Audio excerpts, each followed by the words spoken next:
नमस्कार, लोकपथेश्वरमा यहाँलाई स्वागत छ। यो नवदुर्गामा हामी सप्तशती चण्डीको मूल पाठ पारायण गरिरहेका छौँ। आज 5औं दिन हामी 6ठौं अध्याय पाठ गर्नेछौँ र 7औं अध्याय पनि सुन्नेछौँ। आउनुहोस् सुरुवात गरौँ। तपाईको हातमा चण्डीको पुस्तक छ भने हामीसँगै पाठ गर्न सक्नुहुनेछ।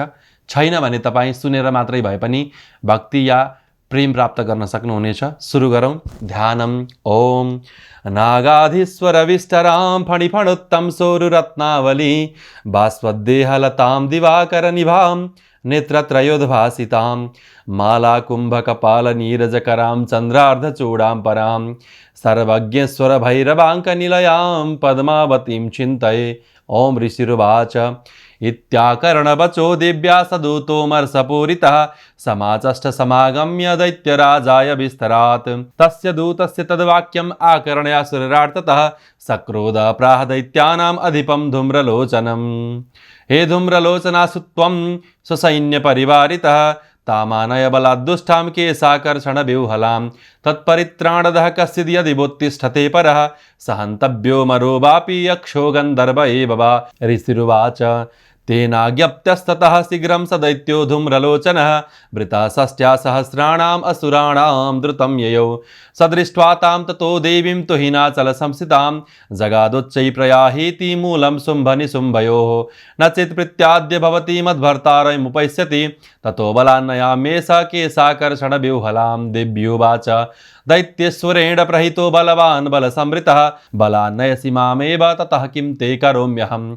ऋषिरुवाच इत्युक्तः स्वभ्यधावत्ताम् असुरो धूम्रलोचनः ओङ्कारेणैव तं भस्म सा चकाराम्बिका ततः अथ क्रुद्धं महासैन्यम् असुराणां तथाम्बिका बवर्षसायकैस्तीक्ष्णैस्तथा शक्तिपरस्वदैः।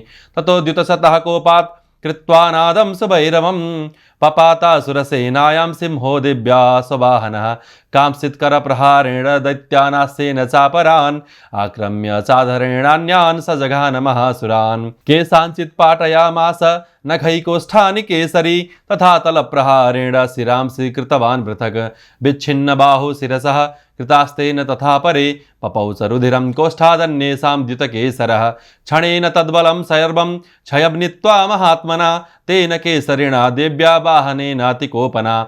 श्रुत्वा तमसुरं देव्या निहतं धूम्रलोचनं बलं च सहितं कृष्णं देवी केसरिणा दत्तः। चुकोपदैत्याधिपतिः शुम्भः प्रस्फुरिताधरः आज्ञापयामास च तौ चण्डमुण्डौ महासुरौ। हे चण्ड हे मुण्डबलैर्बहुभिः परिवारितौ तत्र गच्छत गत्वा च सा समानीयतां लघु केशिस्वाकृष्य बद्ध्वा वा यदि वः संशयो युधि तदा शेषायुधैः सर्वैरसुरैर्विनिहन्यताम्। तस्यां हतायां दुष्टायां सिंहे च विनिपातिते शीघ्रमागम्यतां बद्ध्वा गृहीत्वा तामथाम्बिकाम्। इति श्रीमार्कण्डेयपुराणे सावर्णिके मन्वन्तरे देवी महात्म्ये शुम्भनिशुम्भसेनानि धूम्रलोचनवधो नाम षष्ठोऽध्यायः। अथ सप्तमोऽध्यायः। ध्यानम्।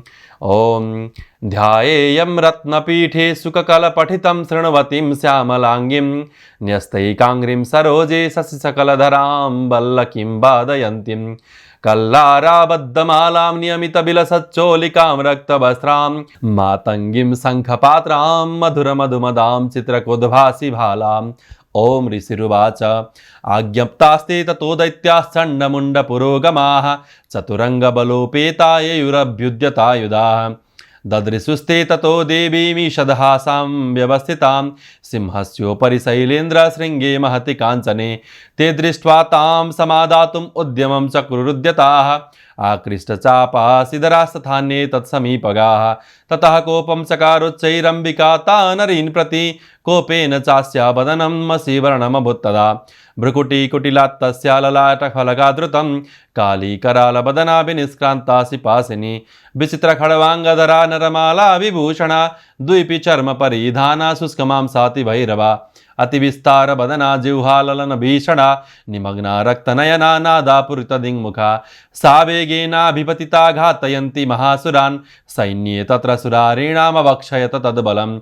पाषणिग्राहाङ्कुशग्राही योधघण्टा समन्वितान् समादायैकहस्तेन मुखे चिक्षेपवारणान् तथैव योधं तुरगै रथं सारथिना सह निक्षिप्य वक्त्रे दशनैः सर्वयन्त्यति भैरवम् एकं जग्राह केशेषु ग्रीवायामथ चापरं पादेनाक्रम्य चैवान्यम् उरसान्यमपोथयत् तैर्मुक्तानि च शस्त्राणि महास्त्राणि तथासुरैः मुखेन जग्राहरुसादशनैर्मथितान्यपि बलिनां तद्बलं सर्वम् असुराणां दुरात्मनां ममर्दावक्षयच्चान्यान् अन्यांश्च ताडयत् तदा असिना निहता केचित् खट्वाङ्गताडिताः जग्मुर्विनाशमसुरा दन्तग्राभिहतास्तथा क्षणेन तद्बलं सर्वम् असुराणां निपातितं दृष्ट्वा चण्डोऽभिदुद्राव तां कालीम् अतिभीषणां सर्वर्षैर्महाभीमैर्भीमाक्षीं तां महासुरः छादयामास चक्रैश्च मुण्डः क्षिप्तैः सहस्रशः तानि चक्राण्यनेकानि विसमानानि तन्मुखं